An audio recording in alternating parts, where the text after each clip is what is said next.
Good evening and welcome to the Jazz Masterclass series at New York University. My name is Dave Schroeder, the Director of Jazz at NYU, and I'd like to welcome you all to an evening masterclass with saxophone legend Phil Woods.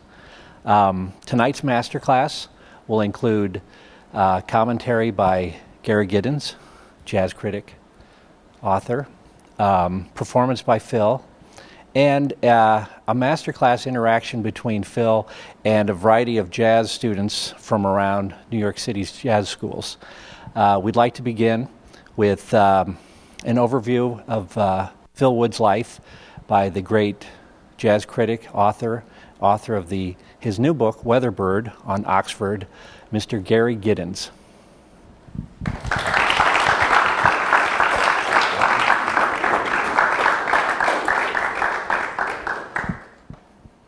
Thank you.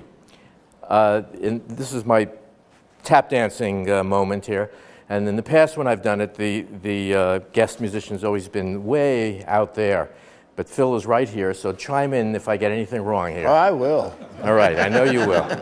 And I'm going to ask you about this when we talk later, but this is my favorite magazine, and I don't know if people can subscribe to it or not. Can they? Sure. It's free. It's free? It's from the ESU. So they just call the school? Yep. Okay. I think there's an address there, and they can just get put on the mailing list. Well, take your pens take out. Contributions, though. In a few minutes, I'll give you the information. It comes out 3 times a year, and it begins with a column called Fill in the Gap that Phil has been writing for, 15 years, Something more? like that. And the book is coming out. Yep. Yeah, okay. And it's wonderful. It's funny and it's acerbic. And the current issue, for example, has an incredible piece about Sonny Berman, which I would say is the best piece I've ever read about Sonny Berman, except it's the only extended piece I've ever read about Sonny Berman. It's a delight for me to be able to introduce one of the great figures in jazz. I think you would not get a lot of argument if one even went so far as calling him the greatest living alto saxophone player. I think you could get away with saying that at least for the last 2 years since Benny Carter passed away at the age of 96. Phil is, I think, an ideal example of what it means to live the jazz life and to have a life in jazz and in American music, which means that you do some of everything. And at some point, you find out who you are and what's important, and then you go in and you stay in that direction. Phil was born in Springfield in 1931, which means that he's among the first generation to come of age in the era of Charlie Parker. And he came down to New York. He studied briefly with Lenny Tristano. He's the only major musician I can think of who studied with Lenny Tristano who didn't come out playing like Lenny Tristano. He studied at Juilliard. He studied at Manhattan School of Music. He's an accomplished classical trained musician. He can play anything. He can read anything. And he started recording fairly early in the 1950s. And in the early recordings, which are, I think, notable for a couple of things. You can certainly hear the Charlie Parker influence in that period, but you also hear some really intricate and interesting and original arrangements of familiar pieces and new pieces, and a real sense of the dynamics of the band that he plays in. It's never about Phil Woods, the alto saxophonist, backed by accompanists. There's always a sense of integration between the musicians and the band. And I think, and we'll talk about this later, I think maybe the turning point, one of the turning points in Phil's career was when he toured Europe and part of the world with Dizzy Gillespie. And in the years after that, he did some extraordinary playing. He had a band with Gene Quill, Phil and Quill. He wrote The Rites of Swing, which is one of the wonderful extended pieces that was recorded in the late 50s, early 60s. He did some studio work. And then when jazz really fell on hard times in the late 60s, a lot of musicians went into the university, they went into pit bands, they went to Las Vegas, and several relocated to Europe, and Phil Woods went to Europe and was there for, 4 or 5 years. How many? 5. And The first time I saw him perform was with the European Rhythm Machine at the Newport Jazz Festival, I think in the late 60s or early 70s. And then he came back, and I think there was a brief period in Los Angeles when he had a kind of electric band. And then he put together a group with Bill Goodwin on drums and Steve Gilmore on bass, which unbelievably, especially in terms of jazz, is still around. I mean, hard to think of a band outside of the modern jazz quartet that has lasted anything like that. There's been a succession of pianists, but not that many over 30 years. And in the last 20 years, he's often used a brass player, Tom Harrell on trumpet or Hal Crook on trombone. To me, what's really exciting about what happened here, and I've made the comparison with, say, the novelist Philip Roth. When we talk about most artists in American culture, and particularly in jazz, there's often a feeling that the great period is in their youth, that's where the innovations are, and then there's sort of a falling off while the audience goes to look for the latest flavor and the latest fashion. Philip Roth is an example of somebody who, if he'd never written a word before the age of 60, he'd still be our premier novelist.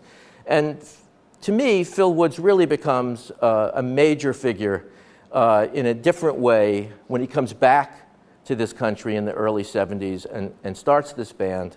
And there is in his playing from this point, I think, a vitality and an ownership of the alto saxophone that is simply startling. Suddenly, there are things he's doing with timbre and tone, growls, and all kinds of different sounds that he creates on the instrument. But above all of that, there is an unbelievable sense of determination and focus and an incredible liveliness. I remember there was a producer who was, I think it was Norman Schwartz, who put a record that you did together.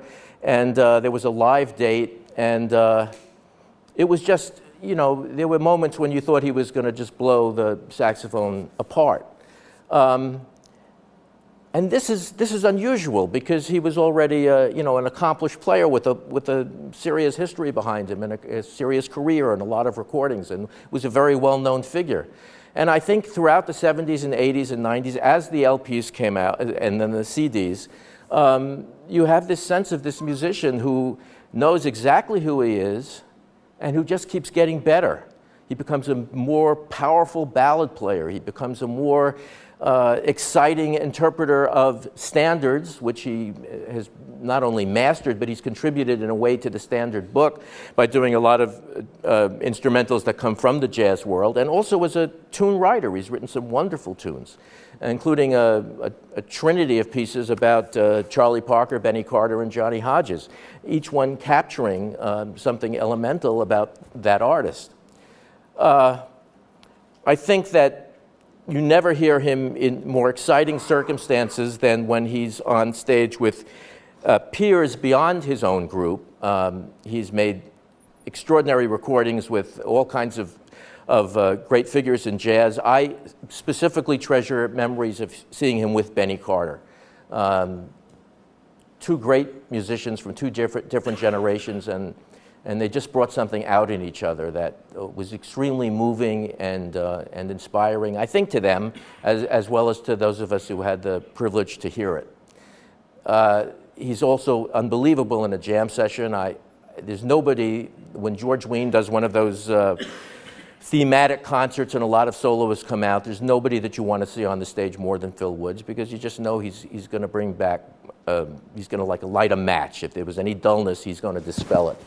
And he's been doing that for a long time with unbelievable consistency. If you were here a few minutes ago, he did it just in this sound check.